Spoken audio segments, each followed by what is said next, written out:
क्या आप जानते हैं कि हमारी बॉडी में कुछ इस तरीके के साइंस हमें बॉडी देती रहती है, सिम्पटम्स ऐसे प्रोड्यूस करती रहती है बॉडी ताकि हम अपनी मदद कर पाएँ और इन साइंस को अगर हम जान लें, तो बहुत सारी चीज़ें, बहुत सारे हेल्थ इश्यूज़ को हम अवॉइड कर सकते हैं और फ्यूचर में उसको कॉम्प्लिकेट करने से रोक सकते हैं। पहला साइन है खट्टे की क्रेविंग होना।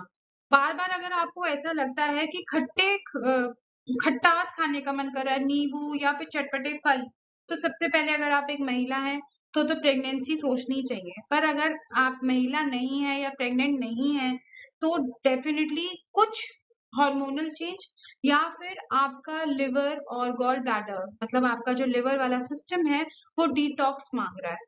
अगर आपको लगता है कि बार-बार आप खट्टे फल खाना चाहते हैं या फिर नींबू या चाट या फिर कुछ भी इस तरीके की इमली जैसी क्रेविंग आपको बार-बार हो रही है, तो आप ज़रूर अपना लिवर और गॉल ब्लैडर डिटॉक्सिफिकेशन शुरू कर दीजिए। सेकंड साइन जो आपकी बॉडी आपको देती है वो है ब्रश करते वक़्त अगर गम्स में से ब्लीडिंग हो रही है या मुँह में किसी तरीके से खून आ रहा है जो कि आपको समझ नहीं आ रहा है, कोई चोट नहीं लगी है, कोई अपने टंग बाइट नहीं हुई है और अगर गम्स ब्लीड कर रहे हैं, तो it can be a sign of vitamin C deficiency. बहुत ईज़ी है, अगर आपकी ब्लीडिंग कम हो रहा है, तो टेस्ट इसका बहुत महँगा है, मैं सबको रिकमेंड नहीं करूँगी। आप विटामिन सी रिच फूड खाइए। सबसे पहले तो अगर आपको लगता है कि आप फल-फ्रूट खा सकते हैं खट्टे, बहुत बेहतर। गुआवा में बहुत विटामिन सी होता है, ब्रोकोली में बहुत विटामिन सी होता है। बट अगर आपको लगता है नहीं ये सब नहीं खाना है, तो सप्लीमेंट आता है सेलिन के नाम से, आप वो भी खा सकते हैं। वो च्यूएबल टैबलेट्स हैं, आप, आपके घर में बच्चे बूढ़े सब खा सकते हैं। सो यू कैन अगर ओरल ब्लीडिंग है तो विटामिन सी पे थोड़ा-सा अपना ज़्यादा ध्यान दीजिए। आजकल रील्स की दुनिया है। लोग अपने फ़ोन में रील्स देखने की वज़ह से बहुत बार रात को सोते नहीं हैं। सोचने की आदत, ओवरथिंकिंग इज़ ऑल्सो देयर। तो अगर स्लीपलेसनेस है और साथ में चलते-चलते या फिर लेटे-लेटे क्रैम्प्स बहुत आ रहे हैं, पिंडलियों में एकदम से लगता है कि नहीं क्रैम्प आ गया, तो अपना मैग्नीशियम की तरफ आपको ध्यान देना ज़रूरी है। क्योंकि मैग्नीशियम क्या है ना, कम हो जाता है तो बहुत सारे सिम्पटम्स हैं जो पकड़ में भी नहीं आते एंड यू फील लेथार्जिक मतलब थका हुआ रहना, सर दर्द, पूरी बॉडी में एक रहना, क्रैम्प्स आने, नींद ठीक से ना आना, स्लीप साइकिल ठीक से नहीं रहना। तो सबसे पहले नट्स, जो हमारे बादाम, काजू, किशमिश, लीफी वेजिटेबल्स और अगर ये सब भी नहीं खाना है तो बनानास। केले में मैग्नीशियम भरपूर होता है। आप अगर दिन में 1 केले खाने की भी हैबिट डाल दें तो मैग्नीशियम की कमी आपको हो नहीं सकती है। ये वाली क्रेविंग आपकी नॉन वेजिटेरियंस के लिए बिल्कुल नहीं है। This is only for people who are vegetarian and suddenly उनको फ़ील होता है कि अ, मुझे सी फूड मछली की स्मेल अच्छी लग रही है या मछली जैसी चीज़ बहुत अच्छी लग रही है, तो आप मान के चलिए कि आपकी बॉडी में प्रोटीन की कमी है। क्योंकि अपने आप में वेजिटेरियन का मछली, मीट इन सब की सुगंध से मुँह में पानी आने का मतलब है कि आपकी बॉडी मैक्रोन्यूट्रिएंट्स माँग रही है। मैक्रोन्यूट्रिएंट्स का मतलब कार्बोहाइड्रेट्स, प्रोटीन्स एंड फैट्स।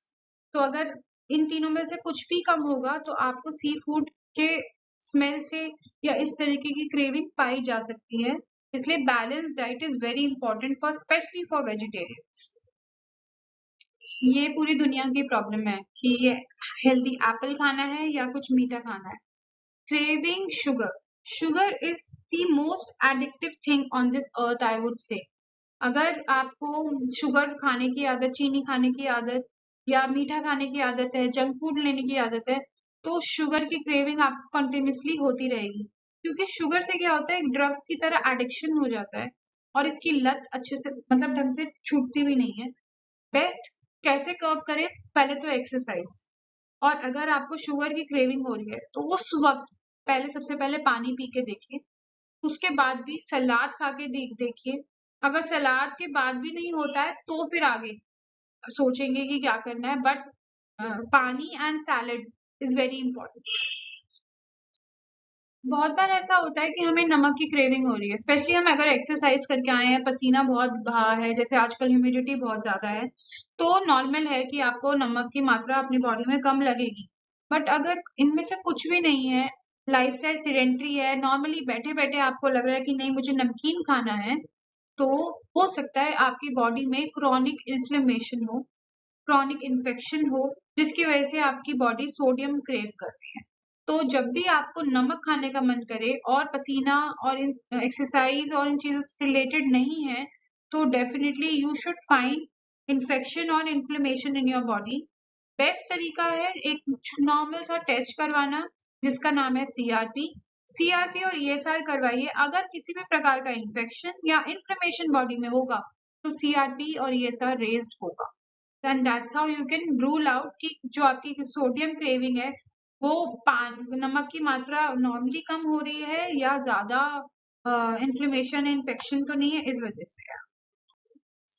एक साइन ये भी है हमारी बॉडी में जिसमें न्यूट्रिएंट्स, विटामिन्स, मिनरल्स अगर कम है तो ओवरऑल बालों पे और नाखूनों पे बहुत फर्क पड़ता है।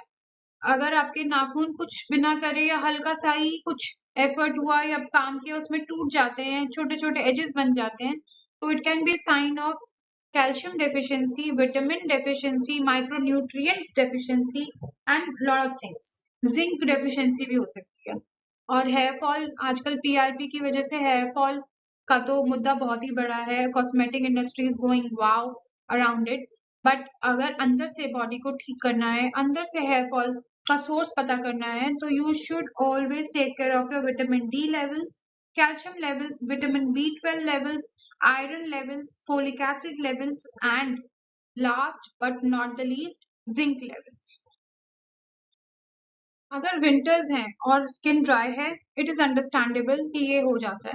बट अगर 12 महीने गर्मी के मौसम में भी अगर आपको ड्राइनेस लग रही है, स्किन में त्वचा जो है वो खिंची-खिंची रहती है, तो विटामिन ई लेवल्स का बहुत ख्याल रखिए क्योंकि हमारे जो स्किन को प्रोटेक्टिव बैरियर देने वाला विटामिन होता है वो ई ही होता है। और अगर ई की डेफिशिएंसी है तो छोटे-छोटे बम्प्स या स्किन का ड्राई होना, फ्लेकी होना ये हो सकता है। And these are the screaming signs if something is not right in your body. So you have to take care of these 8 signs and your life will be great.